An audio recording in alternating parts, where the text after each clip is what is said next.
G'day guys, ShadaTech back again for another Genshin Impact video. Today we're playing, I clicked the wrong thing, went to go quests, an Elegy for Faded Moonlight. Activate the Focused Experience mode.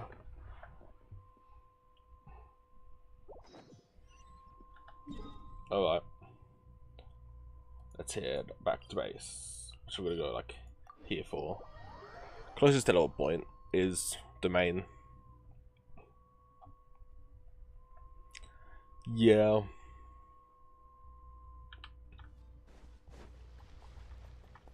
Now I'm gonna run all the way over here.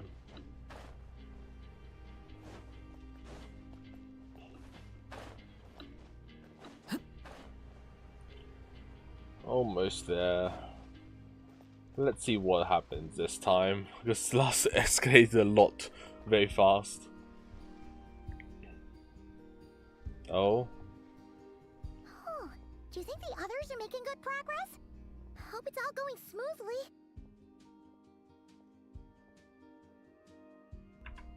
Yep, okay, quick auto. Hey look! They made it back as well! Hey guys. Llama! How did it all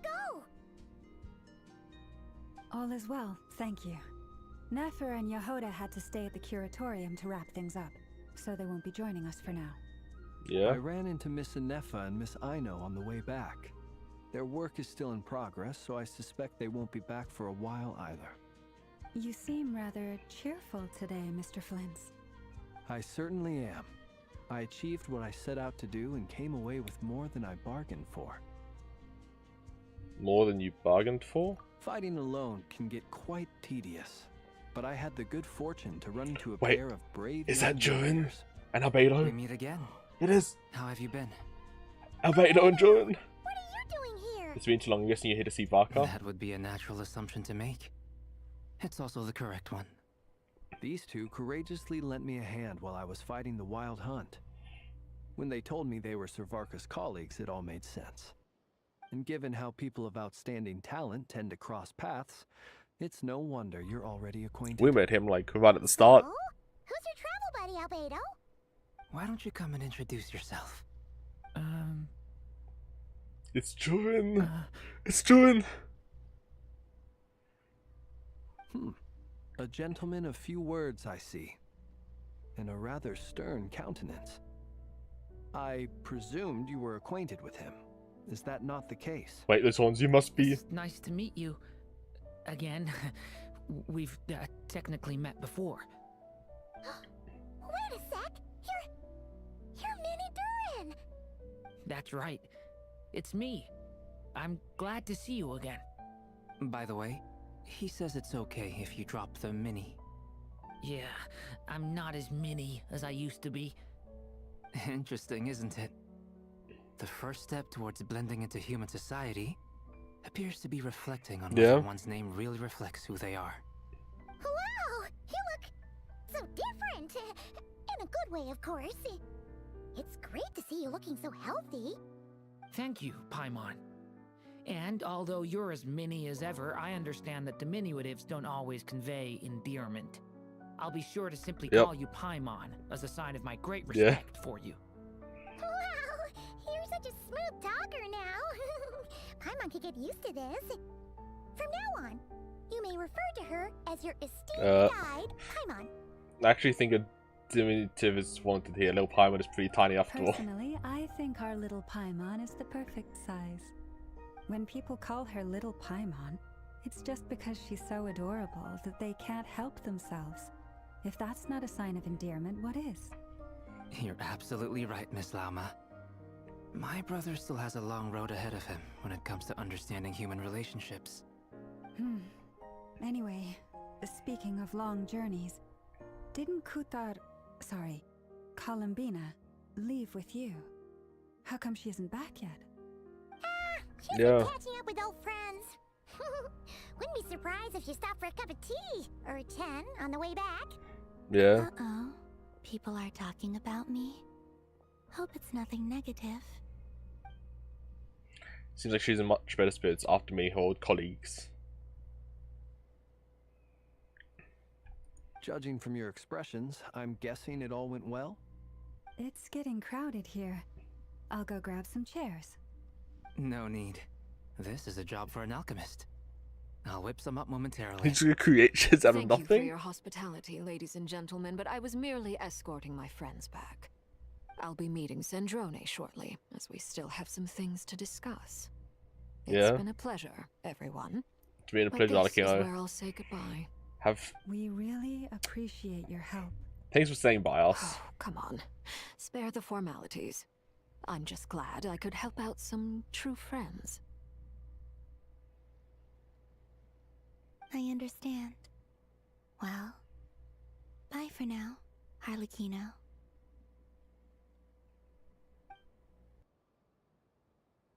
Oh, this place is hopping. It's probably a good thing one of us left. Otherwise, we might not fit all these people in. Damn. Are you saying we're about to run out of chairs? As a matter of fact, I am. Come on in and see for yourself. So, the Welkin Moon, Act 4, an Elegy for Faded Moonlight.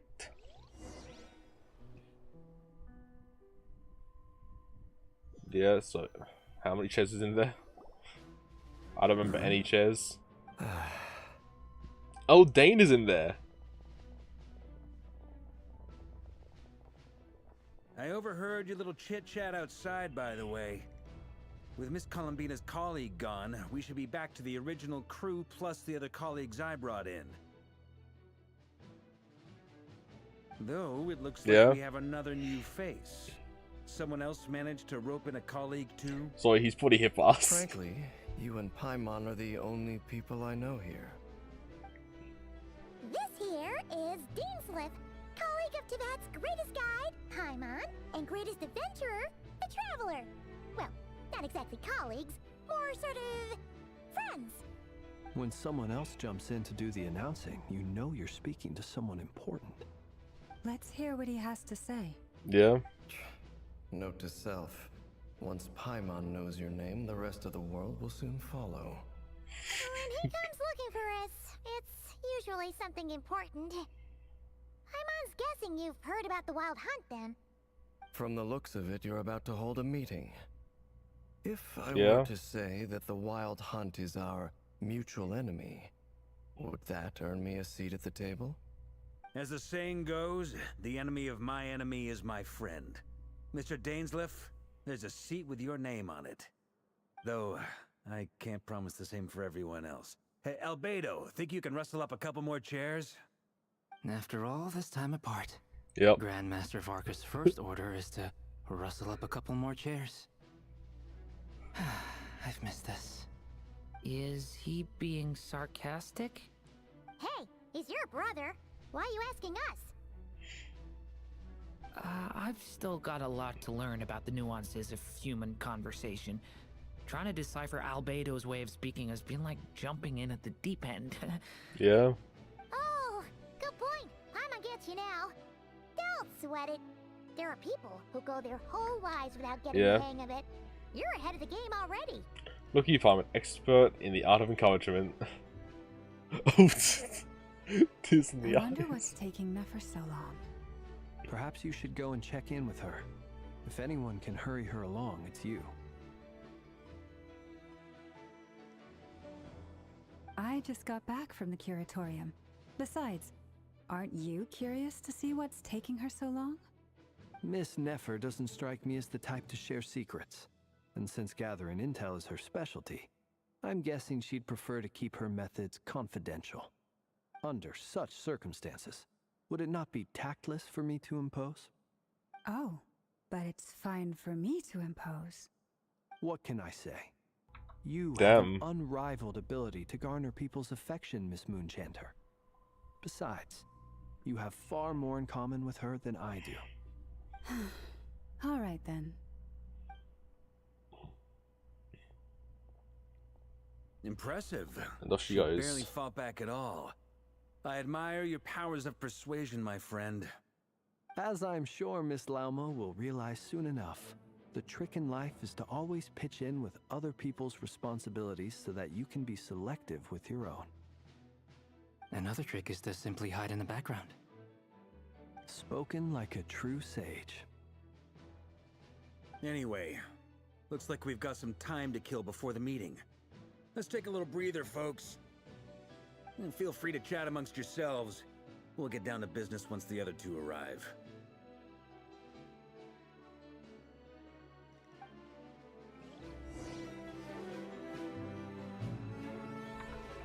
Okay, this script first. You're both awfully quiet. Why don't I start us off with an icebreaker? Much obliged. Have either of you ever had your portrait painted? If not, I'd be glad to help. That sounds like a lovely idea. You know how to paint, then? I dabble occasionally. He's an excellent painter. Tables, chairs, people, dragons, you name it. He'll paint it for you. He already painted Paimon. If I ever get the chance, I'd like to give it a try myself. I'll bear that in mind. Anyway, how about you, Durin? What sort of portrait would you prefer? Oh, I'd be fine with anything. Whatever style feels best to you. Very well. Then I'll play it by ear. You can replicate any style I want? I can try. If you show me a sample, I'll do my best to match it. Thank you. In that case, I'll dig up some reference material for you.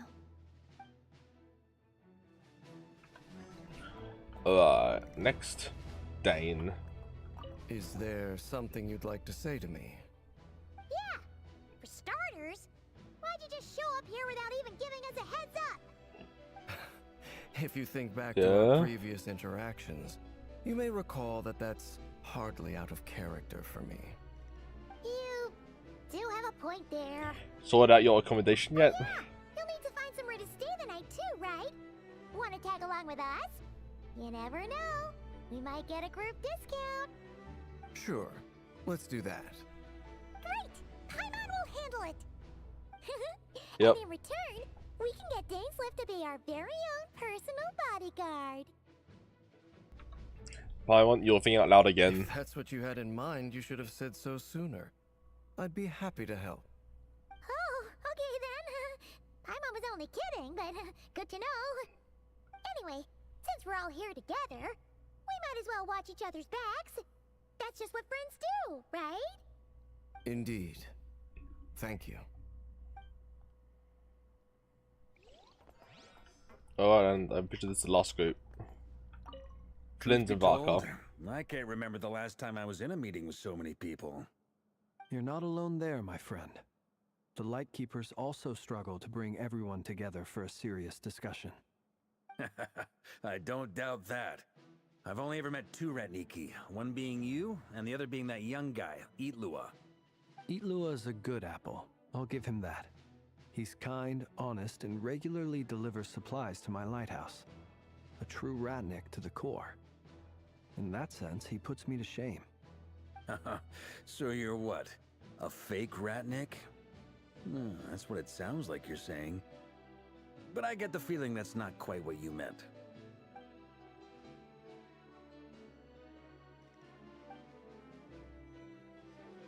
Come on, why the awkward silence? Sorry. I'm not even gonna bother trying to hide it. You've known all along, haven't you, my friend?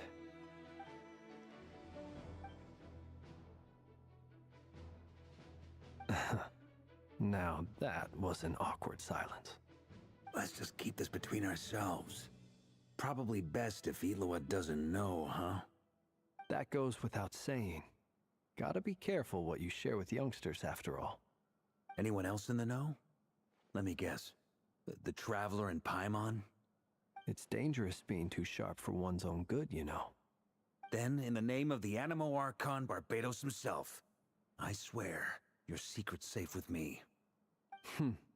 When we went for drinks, you said that you and Barbados were practically best buds.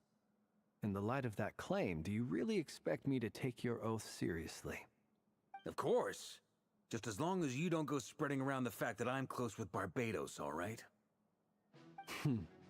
Fair enough, then. Nothing like a bit of mutual leverage to seal the bonds of friendship. Good damn. Not long after.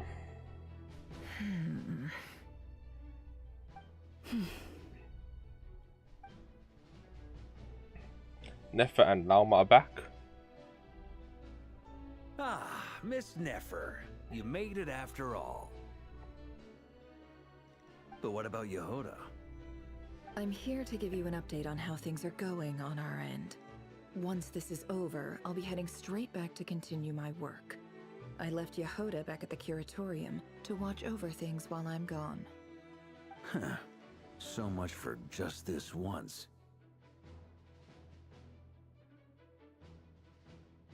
Shh! Not so loud! We're on a roll here. What if she remembers and suddenly decides to back out? Did you say something, Mr. Varka? Huh? I didn't say anything. Right, Flints? Must have been a frog. They get so noisy around here at nighttime. It's like they're putting on a concert in the background. Yeah. Anyway, before we begin, there's a few introductions to make. Let me start by saying that it's an honor to be speaking before so many distinguished colleagues and collaborators. First up, we have Miss Lauma. As Moon Chanter, she's the leader of the Frost Moon Scions, a local religious community in Nod-Krai. Then there's Miss Nefer, boss of the Curatorium of Secrets, an intel gatherer extraordinaire. Nefer is leading the investigation into Rarer's background, assisted by Yehoda and Lauma. From the little I've heard, they're making some great progress. Over here, we have Mr. Flints, a ratnik and guardian of the abandoned lighthouse. In our last operation, he courageously distracted the Wild Hunt to buy time for the rest of us. For those of you who've never met, this is Mr. Albedo, a renowned alchemist and captain of the Knights of Favonius investigation team. By his side is a new face for us all, myself included, Mr. Durin, who has come to lend his aid. Next up, we have the Moon Maiden and former Fatui Harbinger, Miss Columbina. Then we have the Traveler, who's earned more titles than I could possibly hope to. Yeah, so many titles. And Paimon, the ultimate travel companion and quite possibly the best guide in all of Teyvat. Wow! That's a lot of people! Great turnout! Miss Nefer, it looks like you might have another job coming your way. So, congratulations on the booming business, I guess. You think I haven't got enough on my hands as it is? Yeah. Who's looking for me now? That would be me, Miss Nefer. I have a commission for you. And you are? Who I am doesn't matter right now. What does matter is that I'd like you to gather more intelligence about the Recher of Solnari. Well, it's not as if we never take on anonymous commissions. But in your case, I'll have to decline. I'm gonna take a wild guess and say your job's probably more hassle than it's worth. Something about you seems like bad news. It's my eyes, isn't it? Conrian, I assume. And what's with the mask? Yep. Are you trying to hide your identity? In any case, the fact that you're even still alive raises an awful lot of questions for me. My name is Dainsleif. And yes, I am from Conria. As I'm sure you're aware, the Recher of Solnari's real name is Rerir. He was once an acquaintance of mine. Yeah. Really? Then you must have been quite an influential figure yourself. You flatter me, but none of that matters anymore. My point was simply to clarify why I have asked Miss Nefer to investigate Rerir's background. So you're both from Conria, and it sounds like you used to be friends? What am I missing here? Surely you already know how he became one of the 5 sinners. I'll tell you everything I know. The history of Conria, the names and identities of the 5 sinners. I remember it all like it was yesterday. I have never spoken openly of this before. But the truth was exactly as people say.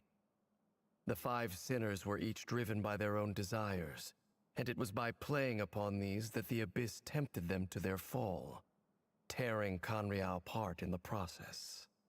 The visionary, Vedifenir, who wished to foretell the future. The wise, Haroptatir, who sought limitless knowledge. Gold, Rhindaughter, who desired to create life. The foul, Surtologi, who pursued supreme strength. And last, but not least, Raker of Solnari, Rerir, Ravager of the Moon. Of the five, Rerir is the only one who remains a mystery to me. He never harbored grand ambitions. So what changed in the space of a single night? How did he come to fall like the others? In other words, you're saying that his change came as a shock to you, and you have no idea what actually happened? That's right. You mentioned how the Abyss tempted them, which led to their fall. But what did that look like in practice? And what other context can you give me about the events of that time? The more detail you can give me, the better. Strangely, now that it comes to it, I hardly know where to begin. The fateful night took place during the era of the Eclipse Dynasty. One day, my elder brother, the visionary, Vedifenir, was summoned to the palace by the Vinster King, only for the king to gouge out his eyes and cast him into the dungeons. When I came to hear of this, my fury knew no bounds. I gathered together every ally I thought I had, and together we set a night to storm the palace and free Ved. Centuries on, the memories of that night still haunt me like a never-ending nightmare. We broke through the palace gates, just like we had planned, each striking towards our separate targets. But then, I was betrayed. Even Vedifenir, the very person I had come to rescue, abandoned me and partook of the Abyss's power. So, it's personal after all. Then tell me, Mr. Dainsleif, what price are you willing to pay? You, of all people, must know that nothing comes for free. I cannot say what price would be worthy of such a commission. But know this. Rerir was not always a madman. Believe it or not, there was a time when he was just an ordinary man, working for the Khanrian Intelligence Service. Uncovering the truth of Rerir's past is the only way to unravel this mystery. But before you decide if you will accept my commission, I will tell you more about him. Enough, I hope, to help you plan your next move. Sounds pretty good to me. Feels like we just flagged down a random passerby, only to discover he's actually a master strategist who has a score to settle with our enemy. Yeah. Must be all that good karma I've been building. Who knew having a Khanrian friend would come in this handy? Can I borrow your halo? It could be useful in the lighthouse. Hey, enough with the wisecracks! Besides, isn't that lamp of yours bright enough already? Relax. It was meant to be a compliment. If that was a little over the top for your liking, I'll make sure to tone it down next time. I'll give your proposal some serious thought, Mr. Dainsleif. Let's speak in private once the meeting is over. Before that, there's a few things I'd like to share. We're speaking. Oh my god. You recount meeting the knave and how the iridescent moon's marrow was retrieved from the crimson moon space.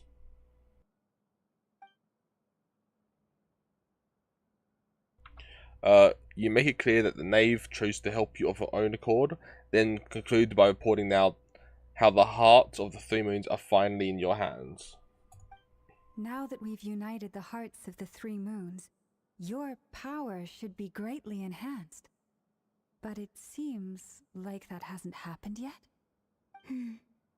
I believe it will take a little longer. You've done so much for me, so I want to be completely honest with you all. Even though I'm doing a lot better now, the truth is, my recovery will likely be an ongoing process. From the moment I was born, my power has been slowly ebbing away. And that is because Tevat has never accepted me. Even with the moons united as one, It seems my rejection cannot be undone. So far, I have yet to find a solution. It may turn out to be a problem that will plague me until the day I finally leave this place behind. Even so, I will do everything in my power to help you drive out the Ray here of Solnari. As Arlecchino put it, this is not about chasing the spoils of victory. It's just a gesture of heartfelt gratitude. Kutar.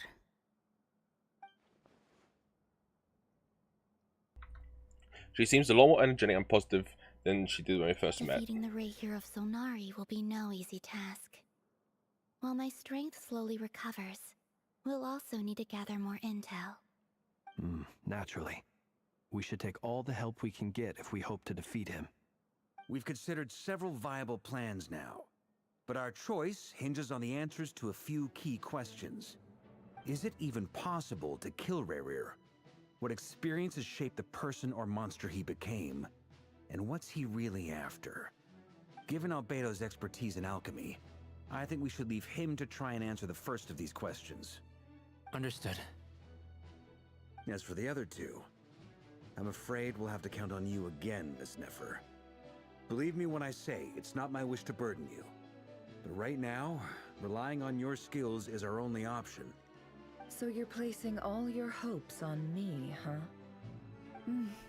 We can't thank you enough for agreeing to help us. Honestly, I can hardly believe how lucky we are. You sure have a talent for changing your tune, Miss Moonchanter.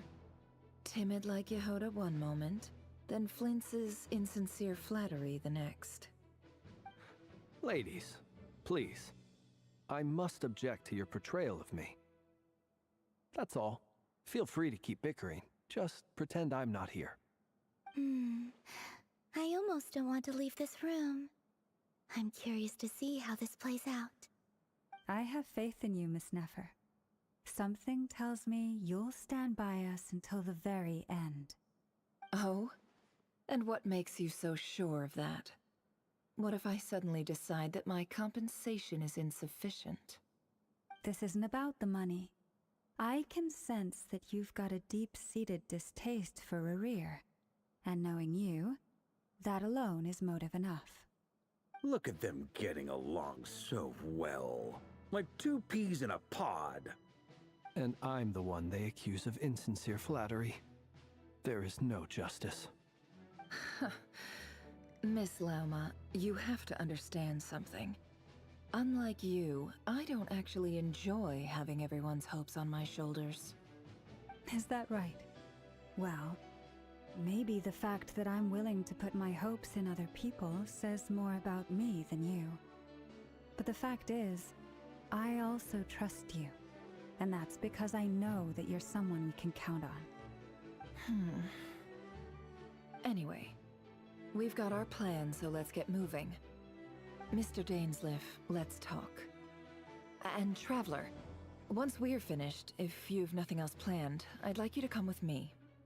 This whole experience is teaching me a lot. For instance, I now know that when other issues come up in the future, I'll have far more luck getting Lauma to convince Miss Nefer than trying to do it myself. Hate to say it, friend, but that's one of the funniest things I've heard in a while. Why? You think I've got it wrong?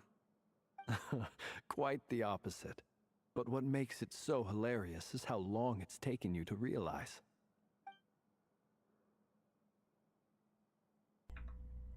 Nefer and Dainsleif converse intently for quite some time. From the gravity of their expressions, you can tell how heavily the next stage of the plan weighs upon both of them. After a short chat, Albedo and Join head off with Varka on what they describe as a sample-finding mission. Lauma steps out for a while, then comes back loaded up with emergency medicine. She tells you that while people are already expect to get hurt, it's a duty to be ready when they do. You and Palmer wait patiently for Nefer, content to see how well everyone is working together. Once Nefer is finished, follow her and Lauma back to the curatorium.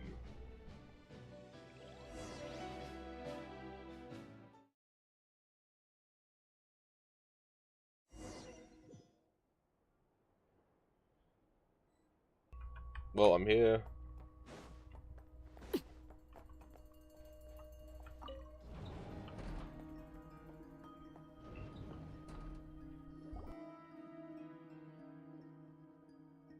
Thank you for waiting. That's okay. We actually used the time to help Dainsleif get a room at the hotel. That's very considerate of you. Now, I trust you share my curiosity about Rarier's past, and you seem fairly familiar with Mr. Dainsleif already. That's right, we've known each other for quite some time now. We spoke at some length after the meeting. He was the one who suggested I should invite you to join this operation. He feels confident that these secrets will be safe with you. Yep. Dane has a lot of faith in us, that's for sure. Thanks for your trust too, Neffel. Likewise. I appreciate that you got right on board without interrogating me about why I invited you. It shows that you trust me to explain everything in due course. That's because we know what you're capable of. We appreciate you too, Neffer. You might have been forced to help in the beginning, but this time, it was your choice. That's one way to put it. Another is this, that once a decision's been made, it's set in stone. After that, my only goal is to see it through. Alright, so here's how it is. I'm going to access Rarier's thoughts again using my confidential method. Now, I'm sure you've seen things like this before on your travels, so you're surely well aware of how dangerous it can be. The reason I've gathered you all here is to ensure my safety during the proceedings. I plan for us to enter the fragment of his consciousness together, and once inside, I will focus on searching for information. Think of this as a diving expedition into someone's brain. If I'm the diver, you are my safety equipment, tasked with keeping me alive while I'm under the surface. Once the ceremony begins, we will all be spying on privileged information. But in the interests of safety, you must remain absolutely silent at all times. We will discuss our observations after the ceremony has concluded. Lastly, any individuals of a weaker constitution are advised not to partake in the ceremony. In any case, Paimon has her own job to do, which requires staying in the room but not joining the ceremony. Neff conspicuously left out the details of her confidential method. I guess her brain diving techniques are a trade secret. Well, good luck, everyone. Sounds like all Paimon can do is cross her fingers and root for you guys. There's a little more to it than that. I was being serious when I said you have a job to do. While the rest of us are inside Rarier's mind, it's imperative that we have a team member on the outside. In the event that something goes wrong, you will be our first responder. I don't anticipate any issues, but the extra level of safety will be greatly appreciated. I second that. This is a dangerous operation here, and you're our whole rescue team. That's pretty much the most important job in the crew. So, Paimon's like the lifeguard? Yeah, that makes sense. All right, got it. Good. Please, take a seat. We'll get started momentarily.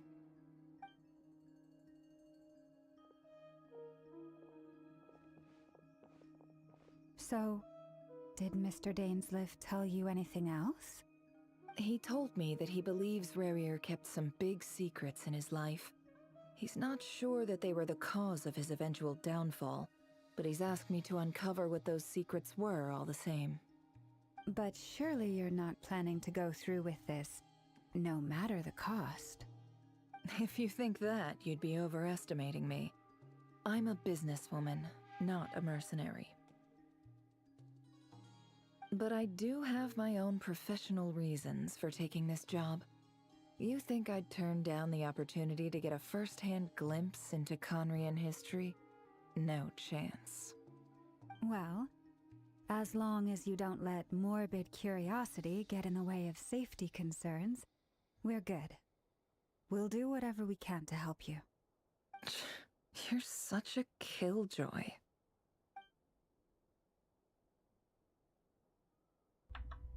She got incense, candles, almost feels like a summoning ritual. Seems like Nefer still has no intention of sharing her trade secrets, but now's not exactly the moment to pry. I see the chest on the table. Could that have something to do with her intel gathering methods? All right, I'm good to go. All set over here too. I'm ready as well. Promise, Paimon, you'll be extra careful. Thank you, Thomas. All right. Let your whole body relax. We're about to begin. Close your eyes.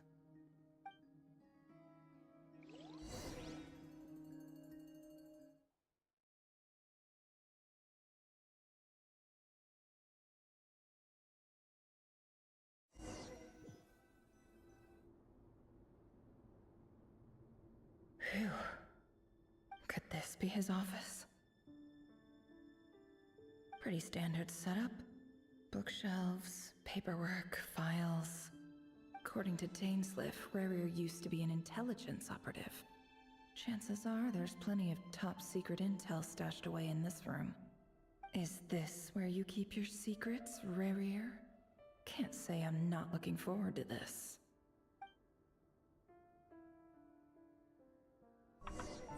Alright.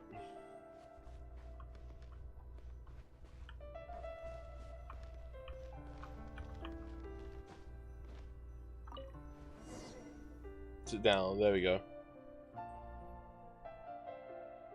Today's files are in. Time to wade through them just like usual.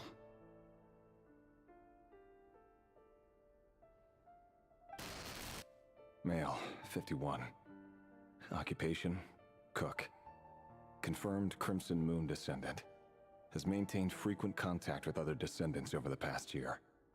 Poses a threat to the dynasty. Neutralized.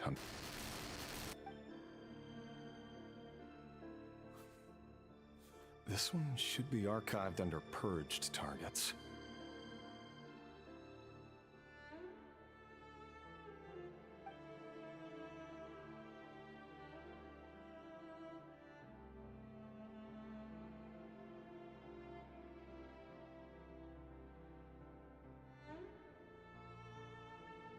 Gotta look through all these, I guess. Female, 23. Occupation, office clerk. Confirmed Crimson Moon descendant. Has maintained frequent contact with other descendants over the past year. Poses a neutralized. Another one for purged targets. Sounds like she was that other man's daughter. No.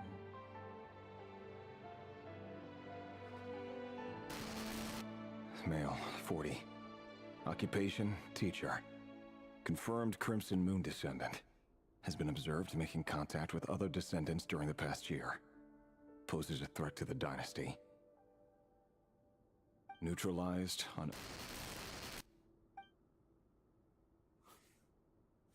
Just another nobody for the archive. Come to think of it, I remember surveilling this man. A case like his never would have been considered a priority in the past. Huh. He barely even interacted with other Crimson Moon descendants.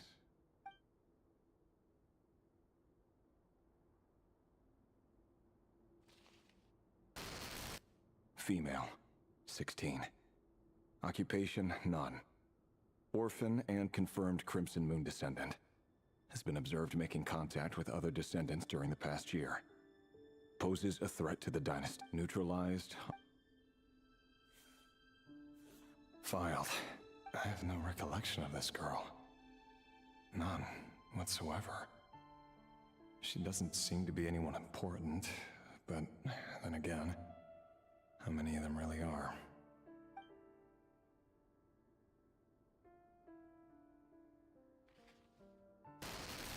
Female, 13. Occupation, none. Orphan and confirmed Crimson Moon descendant. Has been observed making contact with other descendants during the past year. Poses a threat to the dynasty. Poses they were neutralized. 13. Bro? Filed.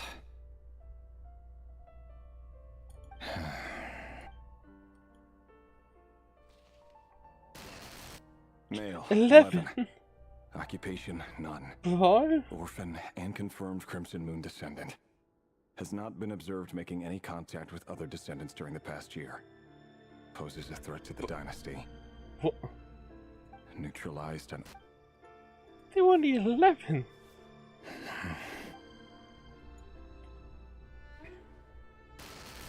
Six. 6. Occupation, none. Orphan and confirmed Crimson Moon descendant. Poses a threat to the dynasty. How? They were 6. It's funny, isn't it? Your job is becoming both harder and easier at the same time, depending on how you look at it. Sooner or later, the Crimson Moon descendants will be completely wiped out. But as their numbers dwindle, they become harder and harder to track down. That's not how it is. Fortunately, however, most of the able-bodied adults have already been taken care of. The remaining weaklings will be increasingly easy to deal with. No! No. My job is to ensure the survival of the Eclipse Dynasty. And the only way to do that is by eliminating any and all potential threats. It's a perfectly legitimate line of work. Every single one of my colleagues can attest to my fairness. And if my friends were aware of the facts, I know they'd back me up too. Assuming, of course, that they were aware of all the facts. Ugh.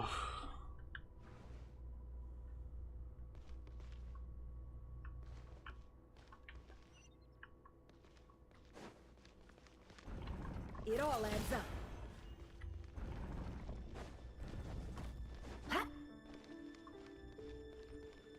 What's over here? Mr. Vedifalnir? It's been quite some time since we last met.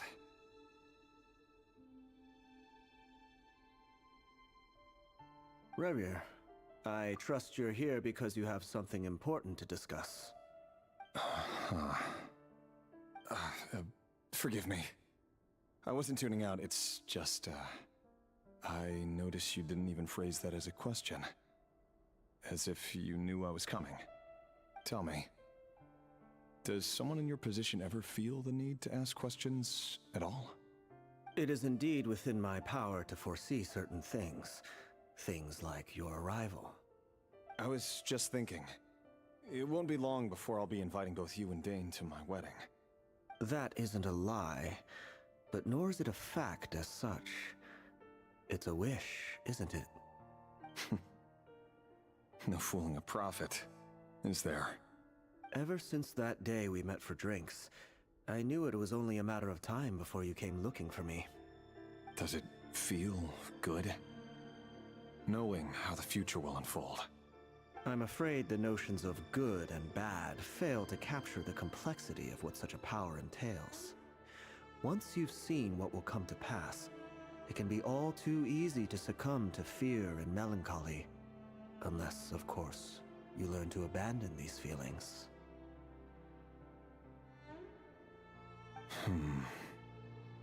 You fear my silence, and long to hear the words I left unspoken that day.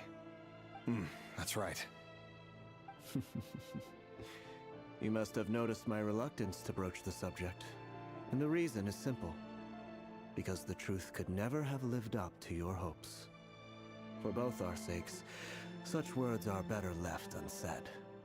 The burden of prophecy was never meant for your shoulders.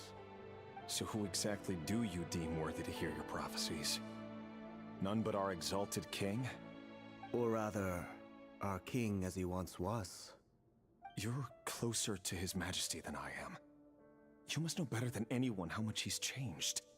You say that as though it is to my benefit. Yet precisely because of that, I dare not speak rashly. A king can turn out to be the most virtuous of rulers, or a tyrant more terrible than the most vicious of dragons. You are so wise and far-sighted, yet still you would have me live in fear of the unknown? You make a fair point. Especially given my silence alone was all it took to send you spiraling downwards. Very well then. Let me offer you some advice. And I say this not as a prophet or a visionary, but simply as the brother of your friend. For many reasons, there is very little chance of your marriage ending in happiness. If happiness is what you seek, you should find another fiancé.